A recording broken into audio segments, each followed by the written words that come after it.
Hi mga ka-POV, day 56 na tanaw sa pagbasa sa 100 Left Changing Coach Devotional. So magsugod na ta. Ingon diri nga, expect the dawn of a new beginning in the dark nights of life by Lloyd John Ogilvy. Ano pa pronounce siyang apelido? So no, atong i-expect ang dawn o ang kangit-ngit o ang kahayag sa bag-o, the new beginning in the dark nights. No? We need to expect nga nagajoy musiga, nagajoy or mungit-ngit sa atong mga goals na kinabuhi, no? But importante hinumdumi nga there is a light sa kangit-ngit na kay makita nga kahayag dias kangit-ngit. In the darkness moments of life, it's easy to feel hopeless, but God often uses those times to bring about new beginning. No? Pinaagi ni makangit-ngit, kalisod mga problema, diri ipakita sa Ginoo ang iyang gibuhat nga kabag-uhan or a new start or a new beginning.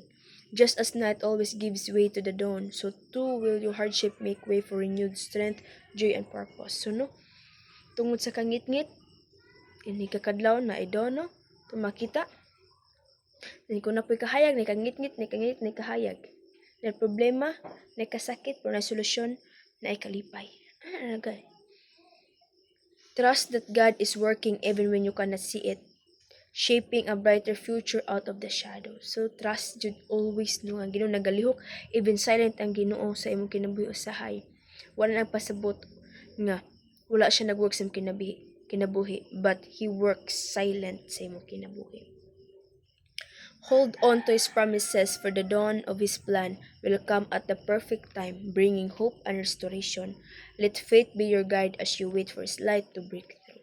So no, saligi o taga-igadjug pagtuo, pagsalig nga ang Ginoo maghatag nimo og suga. No, ijang i-break ang kangit-ngit sa imong kinabuhi. Ingon diri sa Psalm 35. Ingon diri nga, for his anger endureth but a moment, in his favor is life. Weeping may endure for a night, but joy cometh in the morning. Sa Tagalog pa, sapagkat ang kanyang galit ay sangdali lamang, ang kanyang paglingap ay habang buhay, paghiyak ay magtatagal ng madamag, ngunit kagalakan ay dumarating sa kinahumagahan.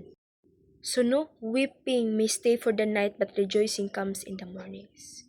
So no, makalimtan naman ng mga kangit-ngit, mga kasakit, but hindi ka another bumtag, another chance, a new beginning na pod to restore or to make a solution and action. Kaya, don't forget nga, ayun na ay kalimtin ng mga behind nato, no? But ma-focus sa bag-o nga chance, bag-o nga kinabuhi, no? Even if magamit ni nato ni mga past sa atong pag-step, but tinumdumi nga di ka pwede magpabira sa imong mga past, but kibali sadya magpatud nimo parong sa imong future o sa new beginning.